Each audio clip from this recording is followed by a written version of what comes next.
Welcome back to Reusable Space Program. You find us on the moon, or on the mun. We've done a bit of science, but I think we should probably get up into orbit and collect some of that science. Yeah, let's get going. So we're going to get our crew off the surface into orbit using its little lander. After our little visit there, I think we're going to have to look at setting up some sort of base on the moon. And so off we go. We're going to send our little craft up. This is very noisy. You can see both the Kerbals in there. Very happy. We've got Scott and Matt. Very happy with what they've achieved.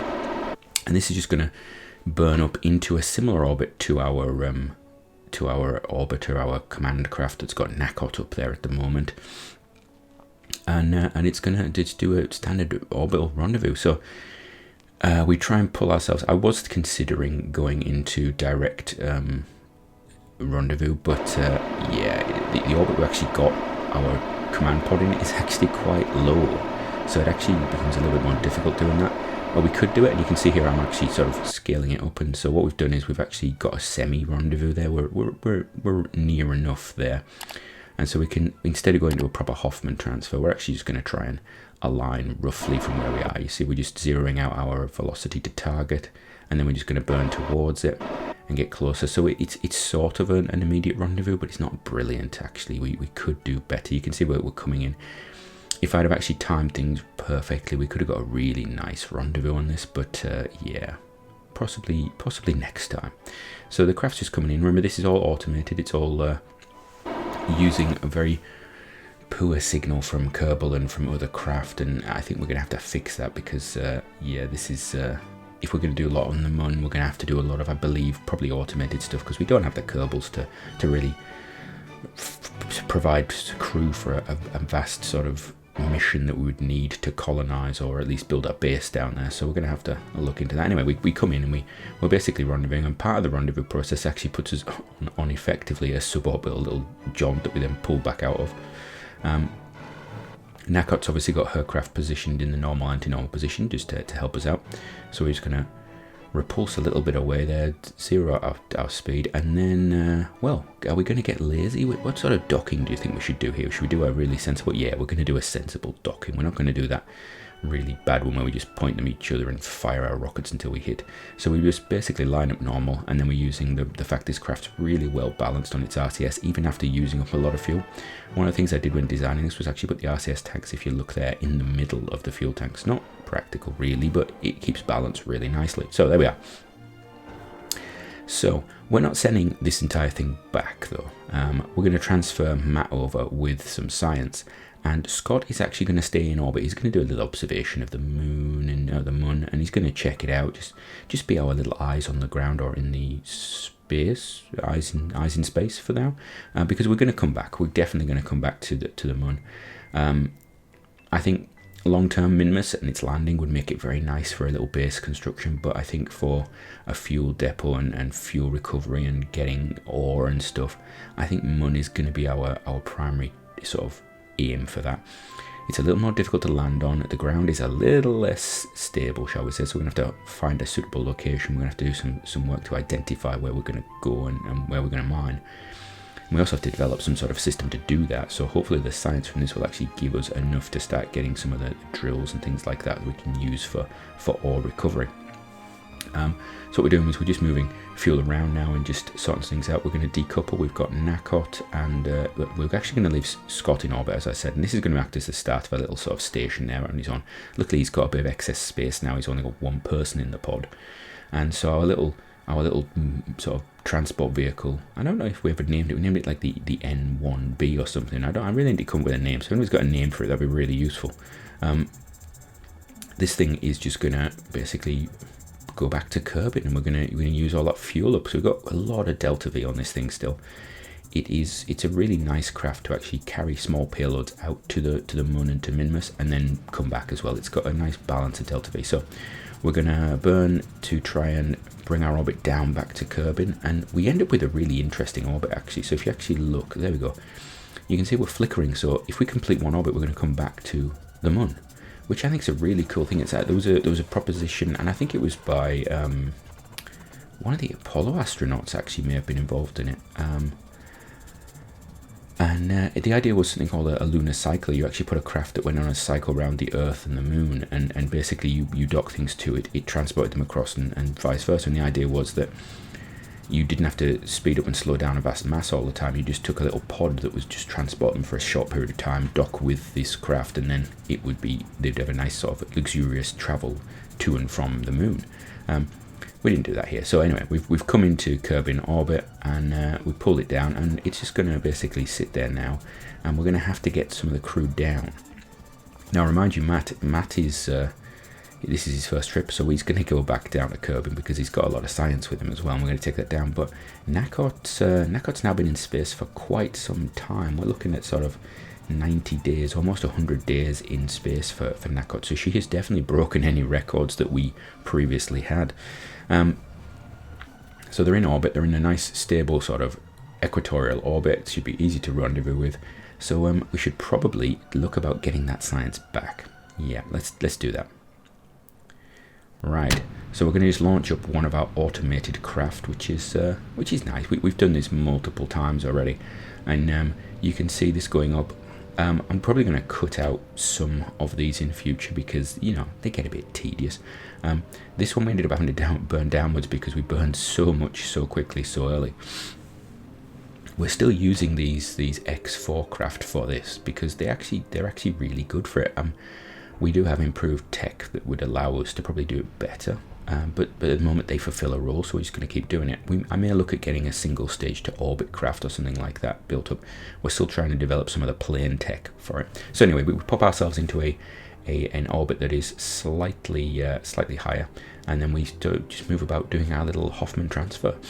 And this is pretty easy. It's, you know, what I will say is once you are in a circular orbit around a body with another craft, if you've got the time, with one burn you can get close to anybody. So you see there, I'm just literally playing around with the maneuver nodes, and we're doing radial in, radial out, prograde, retrograde, a little bit of normal, anti-normal. As long as you've got those planes aligned, you're going to get pretty close. So we get it down to within, you know, hundreds of meters in our first burn. Now, because of the reality of the game, it's probably not going to be that when we actually get there.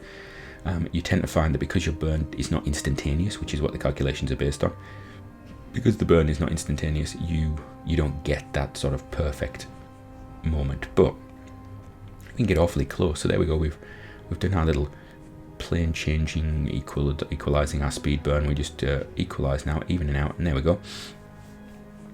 So we're just going to burn towards our craft, and you can see, you know, it's been a few minutes that we've been in orbit. Luckily, we got very quick orbit because I actually planned the launch to get a quick orbit. If you just go up at any time random, you can end up, particularly with the orbit speeds that we get, it takes a while, and you've got to go around a few times. But again, you will get there. And the tool where you can actually move your maneuver node to next stage, brilliant little tool that never used to be there.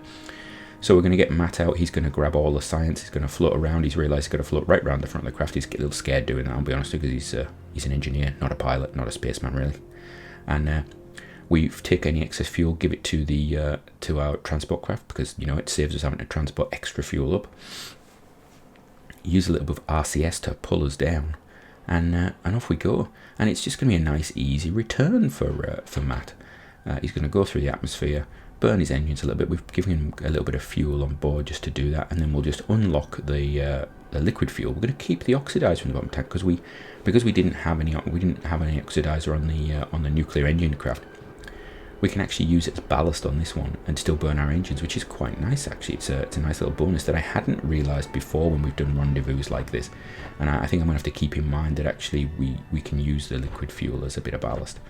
The oxidizer. So he comes down in the desert again. I think this is like the third time we've now landed in the desert after not landing in it. So we get a big chunk of about 500 science from that trip, which is really nice. It really pushes us forward. So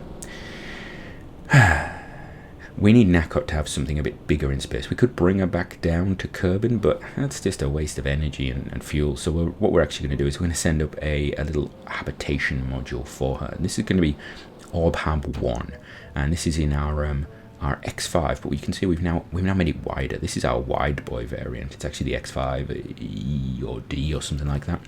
We're still refining the craft a little bit, and this allows us to basically carry larger payloads, wider payloads, and this is really important for us. It does make it a little bit aerodynamically unstable, so our launch is a little bit more careful.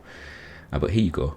Then you can see in there we've got ourselves a little hitchhiker storage compartment and some other bits and bobs, just to give our on-orbit crews a bit of space, really. Because at the moment they just sit in their little capsules, and that's not particularly good, particularly Nalcott, who has now been in orbit for 100 days. It's pretty unfair, in fact. And the good thing about this, of course, is this craft is reusable. It's pretty much a space station. We can just do what we want with. So we're just going to rendezvous up there. We're going to align ourselves nicely, and we're actually using the engines and the RCS of this X5 just to do all of the maneuvering here, because we're trying to save as much fuel as possible. Again, if I was planning ahead, I would put a docking port somewhere on this craft, and then we could actually dock it and actually transfer fuel. I have not. The good thing is this station component actually has some fuel tanks built into it and some RCS built into it, so it can act as a little storage. You will also notice it's got its own RCS, and it's got a range of docking ports. So we've got those small docking ports, but we've also got the big ones. We're going to start moving towards those larger docking ports. They're not the big ones. They're the old standard sort of size docking ports. And that's just because it gives us a little bit more security, and we can carry bigger loads and we can attach bigger things. And I like to think that they allow transfer of Kerbals instead of under EVA so much. So we're just going to come across, and we've actually, the station we've actually put into the normal orientation using the docking ports. It's not actually how it's going to live, shall we say. And this docking was a little harder than I thought, because basically I was this nuclear craft is not as well balanced as I originally wanted it to be, and also it tends to drift at an angle. So yeah, the movement of the station, the movement of this craft together combined just to be a little bit annoying. What I should have been doing is actually looking at the nav board at this point, and you can see there just ever so closely getting near it. If I was just using tiny little thrusts here, I could have actually used the nav board for that. And there we go. So we reorientate ourselves into the normal, because that's the way this station is going to work most of the time. And there we go. We've got ourselves a little first of our stations in orbit, which is nice. It's got some communication systems. It's got fuel tanks. We put some radiators on it just because I thought they'd look quite cool. And, you know, when in orbit, things would get hot, wouldn't it? So on to our next one. I'm not going to show you the big launch of this. This is just one of our new craft. And this is going to be Cargo 1. So you say we just discard Cargo 1. I didn't show you the launch because, well, you've just seen one. So Cargo 1 into orbit. Looks like an interesting little craft, doesn't it? You can see it's got a small docking port and a big docking port. Well, it has a little secret little feature that I quite like. And this is what's going to enable it to be what I need it to be. But you'll see that in a minute. So it's going to use its nuclear engines. And it's got 2 of them. And as you can guess, this is going to carry cargo. But yeah, we're going to have to do a lot of stuff to it, like unfurl its engines. There we go, yay! So we've actually got the some of the breaking ground. I think it's breaking ground parts, the hinges and so forth installed in there, which allows us to pull the engines out. So that it was within that payload bay, it just fit. And by pulling the engines out like we did, it can now fit basically the larger craft that we could get in between its engines, and it can pull them. It can be a tug. It can move things around as we want, and we're going to need that if we're actually going to start developing our space in orbit. So this one's going to dock as well, and there we go over the I think it's a Terminator. It is designed to have a Kerbal on board, but it can also be automated, so that it's got that dual function. I'm not sure that if we build any more of these, I'm not sure they will have the little crew compartment, because the crew compartment is there just because if I need one that's out of range, then I can actually put a crew member on it. But majority of the use of these will probably be in areas where we've got communication system to start with anyway. So it will probably hang around, and if we go to another planet, this is probably the one I would take with us, because it's got that ability to be sort of autonomous with a crewman on board. So we come into this here, and you can see we're just checking all of the levels, because I actually realised that some of our tanks had actually disabled for the launch up, and they're not actually balanced out. Some of them had unlocked themselves, and we had RCS moving from one place to another and things like that, and it was quite annoying actually. So be aware of that, you know, when you're actually doing this sort of stuff. So here we go. I would probably think of something like I think TAC used to have a fuel balancer mod. And I must think about getting something like that just to aid in fuel balancing, because at the moment it's very much a hit the button as quickly as possible when you're trying to rebalance fuel. So this thing comes in, and you can see it's actually got oodles and oodles of fuel on board because we carried it up and it didn't use any fuel until rendezvous. So it's used a bit of fuel, but in reality, it's got a lot of fuel left. We've actually locked off quite a bit of its tankage, shall we say. And it's just going to do a nice simple rendezvous. We're actually trialing the use of the RCS to control the movement of this craft, and it's going to come in close. And there we go, just bringing it in closer and closer. And this thing was designed to be balanced, and it isn't too bad actually. It's probably not as good as the Mun bus for balance, but it's getting there. So its job is actually just going to be construction and cargo carry. So you can see it's wide enough so that bottom node can actually attach, and you can see here, look at that, there's its party piece.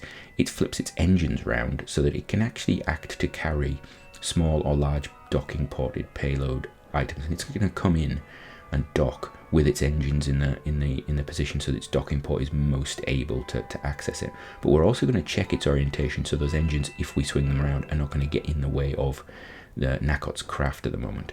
So there we go, just going to pull it in nice and easy, boom, straight in. And our little craft there in orbit is looking quite good now, isn't it? It's looking quite impressive. So there we are in orbit. Next time we're going to probably build this a bit bigger and keep on moving. But from me, until next time, have a great one.